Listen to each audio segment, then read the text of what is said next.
I'm 17 now, but my childhood feels like a tug of war I never signed up for. My dad cheated on my mom when I was a kid, and that betrayal split our family like a cracked windshield. They divorced, and the court decided I had to split my time 50-50 between them. Half the week with mom, half with dad. No choice, no questions. If I skipped dad's time, mom could lose custody, and I'd be stuck with him full time. That's the messed up deal I've lived with for years. Growing up, I felt the weight of their split every day. Mom's house was home safe, warm, where I could be myself. Dad's place was like walking into a stranger's life. He moved on fast, married the woman he cheated with, and tried to play happy family. I wasn't buying it. Every Friday, when mom dropped me off at dad's, my stomach knotted up. I'd sit in the car, staring at his front door, dreading the weekend. Mom would hug me and whisper, "Just a few days. Kiddo." I'd nod. But inside, I was screaming. I hated those transitions, stuck between loyalty to mom and a dad who broke everything. Dad tried to act like nothing happened, like his new life erased the past. He'd talk about our family and how I should move forward. But how do you move forward when your dad's the one who blew up your world? I was maybe 10 when I realized I'd never forgive him. I'd see him laugh with his new wife, and it felt like a slap. Mom never badmouthed him, but I could see her pain. She worked double shifts to keep our house. While dad played house with someone else, I stuck by her. No question. The custody thing made me feel like a pawn. I'd pack my bag every week, dragging the same clothes and resentment back and forth. Dad's house had rules, expectations, and this vibe that I was supposed to pretend everything was fine. I didn't. I'd count the hours until I could go back to mom's. Sometimes, I'd catch dad looking at me, like he knew I was slipping away. He'd say stuff like, "We're still family, you know." I'd shrug and look at my phone. Family. He didn't get to decide that anymore. The anger grew with me. By 15, I was done playing nice. I told dad I hated his house, hated being there. He'd get this sad look and say he was trying to fix things. Fix what? You can't uncheat. You can't unbreak a kid's trust. I felt powerless, trapped by a court that didn't care how I felt. All I wanted was to stay with mom. But the law said no. So I went, week after week, carrying that betrayal like a backpack full of bricks. Dad's new life is like a bad movie I'm forced to watch every week. After he cheated on mom, he married his mistress. And now they've got this blended family I want no part of. She's got 2 kids from before, a 14-year-old daughter from her first marriage and a 5-year-old from another guy she cheated with. The 14-year-old can't stand the 5-year-old, blames her for their mom's messy past. I get it, but I don't care enough to get involved. To me, they're just people I'm stuck with at dad's house. I'm not their brother, not their friend, not anything. Life at dad's is tense. Like everyone's holding their breath. The 14-year-old's always moody, slamming doors or snapping at her little sister. The 5-year-old's clingy, always trailing after someone for attention. Dad's wife tries to act like we're one big happy family, but it's fake. She'll say stuff like, "We're so glad you're here," while I'm just counting down the minutes to leave. Dad's the worst. Though, he's desperate to make this work, pushing me to bond with the girls, especially the 5-year-old. He'll say, "She looks up to you, you know. Be her big brother." I shut that down fast. I'm not here to play family for his guilt trip. Weekends at dad's are a grind. Dinner's the worst, everyone at the table, pretending it's normal. The 14-year-old scrolls on her phone, the 5-year-old spills something, and dad's wife makes small talk, no one answers. I eat quick and bounce to my room. Dad follows sometimes, knocking on my door with this hopeful look. "Can we talk?" he'll ask. I'll mutter, "Busy," and crank my music. He wants me to forgive him, to love his new life. But I can't. Every time I see his wife, I think of mom crying after he left. Every time he pushes me toward the kids, I feel like he's erasing what he did. The 5-year-old's rejection by her sister is a big deal to dad. He thinks I can fix it, like I'm some hero who'll swoop in and make her feel loved. Last month, he sat me down and said, "She needs someone stable." "You're good with people." I laughed in his face. Stable. I'm a 17-year-old kid stuck in a custody mess, not a babysitter. I told him straight. That's your problem, not mine. He looked like I punched him, but I didn't care. I'm not here to clean up his mess or his wife's. Their family drama, her kids.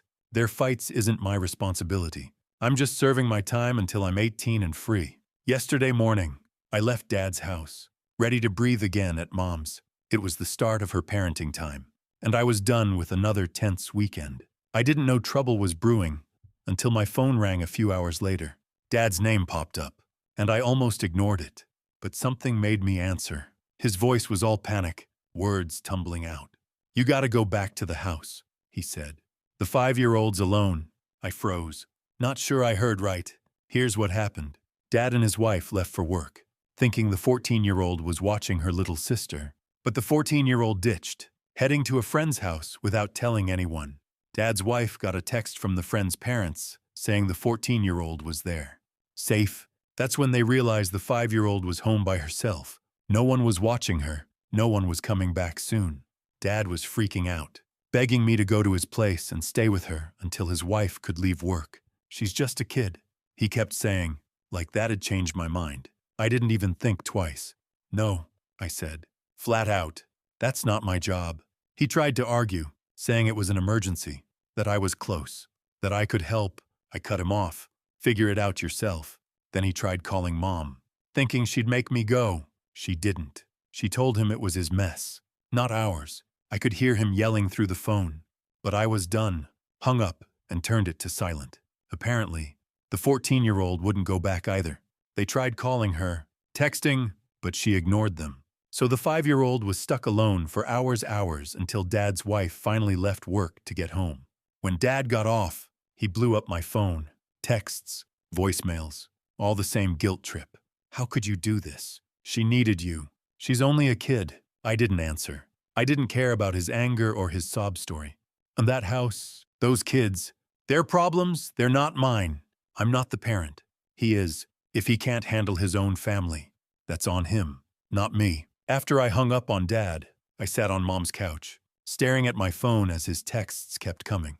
She was scared. One said, "You let her down," said another. I didn't reply. Part of me wanted to block him, but I just let the messages pile up. I kept telling myself I did the right thing. I'm not their babysitter. I'm not part of Dad's new family. I don't owe him or his stepkids anything. He broke our family, not me. So why should I fix his mistakes? That's what I kept saying in my head, over and over, like a song stuck on repeat.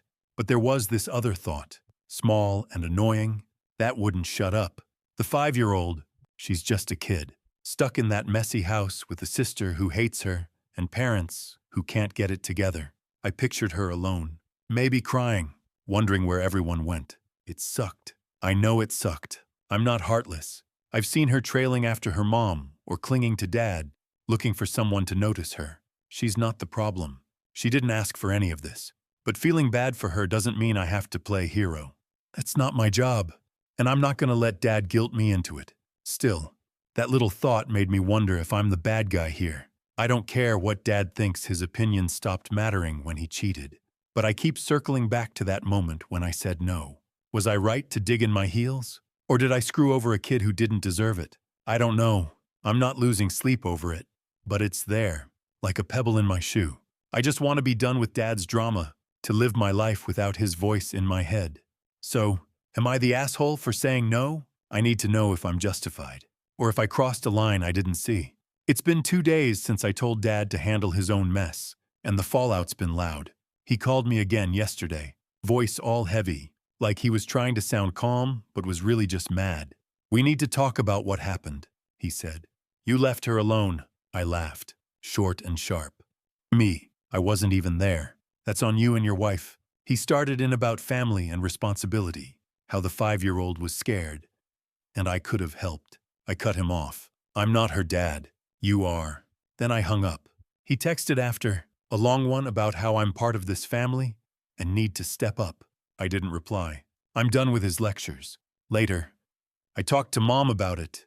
We were in the kitchen, her chopping veggies for dinner, me slouched at the counter. I told her everything, Dad's call, the texts, how he tried to guilt me. She put the knife down, looked at me, and said, "You don't owe him anything. He made his choices. She's always had my back." But hearing her say it felt like a weight lifting. She told me Dad called her too, trying to drag her into it. She shut him down, said he needs to parent his own kids. He's just mad he got caught slipping, she added. Smirking, I grinned. Mom gets it. At school today, I told my friend Jake about the whole thing. We were in the cafeteria, picking at soggy fries. He listened, then shook his head. Dude! That's messed up. But you're not her babysitter. Still, a 5-year-old alone. That's rough. His words stuck with me. I don't want to care, but I keep picturing her in that house. No one around. It bugs me. Not enough to change my mind, but enough to make me think. Jake said I should just avoid Dad's place as much as I can until I'm 18. Easier said than done with the custody crap. I'm still pissed at Dad, at how he thinks he can push me into fixing his family. But I'm also starting to wonder how I'm going to deal with him for the next year. I can't keep fighting like this every week. I just want to focus on school, my friends, getting out of this custody trap. I'm thinking about talking to Mom about ways to make Dad's time less miserable. Maybe stick to my room or crash at a friend's when I'm there. I don't know yet. All I know is I'm not backing down. Dad's got to learn I'm not his backup plan. 3 weeks out, and I'm still navigating the mess. From that day, I said no to Dad. Things haven't gotten easier at his house, but I'm figuring out how to cope. I've been sticking to my guns, keeping my distance from his family drama. When I'm there for custody time, I stay in my room, headphones on, or I'm out with friends until the last possible second. Dad's tried talking to me a couple times, but I shut it down quick. I'm here because I have to be. I told him last weekend. Don't expect more. He just sighed and walked away. Good. Maybe he's finally getting it. School's been a decent escape. My guidance counselor, Mons Carter, pulled me aside last week. Guess my history teacher noticed I've been quieter, zoning out in class. Miss Carter asked if everything was okay at home. I didn't spill the whole story, but I told her about the custody stuff and how I hate being at Dad's. She listened, didn't push, and gave me a notebook to write it out when I'm pissed. I thought it was dumb at first, but I tried it, scribbling down how much I hate Dad's house.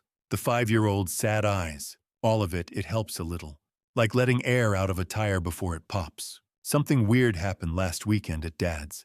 I was grabbing a soda from the kitchen when the 5-year-old came in, holding this beat-up stuffed bunny. She didn't say much, just looked at me and asked, "Why don't you like us?" I froze. I didn't know what to say. Part of me wanted to snap. It's not you. It's your mom and my dad.